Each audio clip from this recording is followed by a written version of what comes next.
रचनाओं का संगम, काव्य कथाओं समीक्षाओं की उमंग, हिमधारा है ये हिमधारा। सुनिए खुद दुनिया को भी सुनाइए, शेयर करिए और कमेंट भी बताइए। हिमधारा है ये हिमधारा।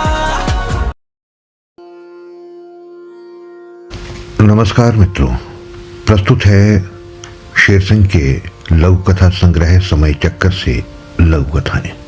पहले लोमड़ी शीर्षक से लघु कथा।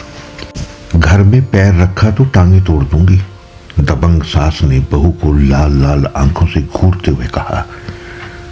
जान नहीं आती मैं तेरे घर। जुबान की उतनी ही तेज और मुंह फट जबान बहू ने वैसी ही तलकी और तेवर में जवाब दिया। मेरा बेटा मेरे पास ही रहेगा, तू मरो वहां पर।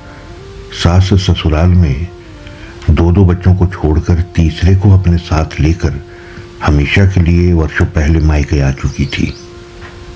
उसका तीसरा बेटा अपने नाना मामाओं के घर में पलकर अब जवान हो गया था। उसने उसकी शादी कम उम्र में ही कर दी थी। बेटा लाड प्यार से पला था, इसलिए नालायक और अनपढ़ जैसा रह गया था। सास को उसके पिता ने अपनी अचल संपत्ति में से कुछ बीघे जमीन और उस पर घर बनाकर दे दिया था। दबंग और मुंहजोर मगर लालची सास नालायक बेटे का भविष्य सुरक्षित करने के छिपे इरादे से बेटे की शादी के बाद बहू को अपने घर में ले जाने की बजाय उसे पिता वाले घर में ही रहने दिया। सास के भाई बंधु अपने कामकाज के कारण गांव में पिता के पास कम ही आते जाते थे। पिता की जमीन जायदाद घर मकान पर सास की लार टपकने लगी थी। कैसे पाए, इन्हीं सोच विचारों में लगी रहती।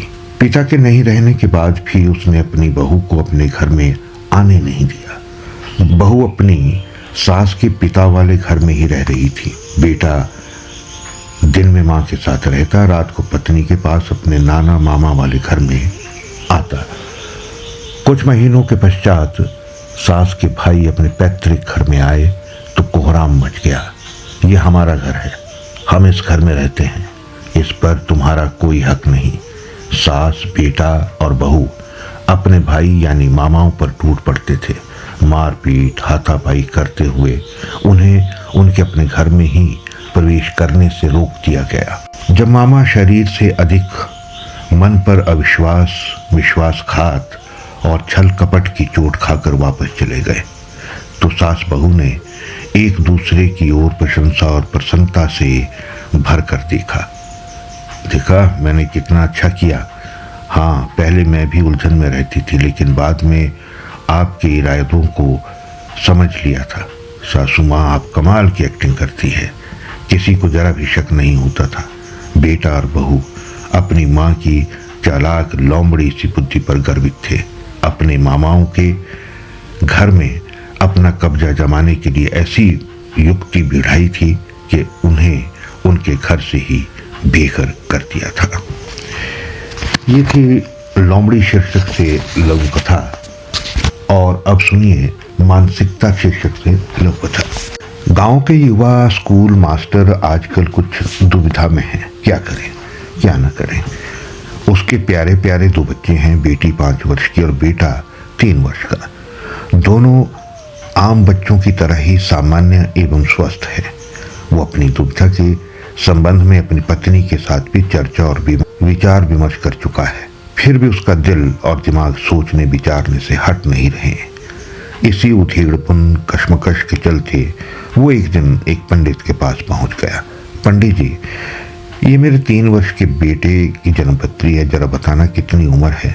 अवश्य, लेकिन 3 वर्ष के बेटे की उम्र क्यों जानना चाहते हैं? पंडित थोड़ा हैरान होते हुए बोला। कुछ नहीं, वैसे ही। वो मूल विषय को बताना ही नहीं चाहता था। कहीं पढ़ाई, स्कूल या भविष्य में क्या बनेगा यही जानना चाह रहे हैं। पंडित जी आश्वस्त नहीं थे। पंडित जी, मैं अपने बेटे की आयु जानना चाह रहा हूँ, उसकी कितनी लंबी उम्र रहेगी। पंडित जी ने जन्मपत्री को दोबारा ध्यान से देखा, फिर बोला, देखिए, जैसा मैंने समझा, बच्चे की उम्र 70 वर्ष तो है ही, यानी आपका बेटा 70 वर्ष की उम्र तक जिएगा। लेकिन आप बच्चे की उम्र क्यों जानना चाह रहे हैं? पंडित जी की जिज्ञासा शांत नहीं हो रही थी। बहुत बहुत धन्यवाद आपका। आपने मेरी दुविधा कश्मकश को विराम दे दिया। मैं फैमिली प्लानिंग करना चाहता हूँ, इसलिए बेटे की उम्र जानना चाहता था। यदि बेटे की उम्र कम होती तो नहीं करता। अब निश्चिंत हूँ, कल ही अस्पताल को जाऊंगा, मास्टर जी ने प्रसन्न होकर बताया। पंडित जी मास्टर जी की मानसिकता पर हैरान थे कि परिवार नियोजन के प्रयोजन में भी लोग उसके पास आ रहे हैं। ये थी माई चक्कर लघु कथा संग्रह से 2 लघु कथाएं, लोमड़ी और मानसिकता, लेखक शेर सिंह।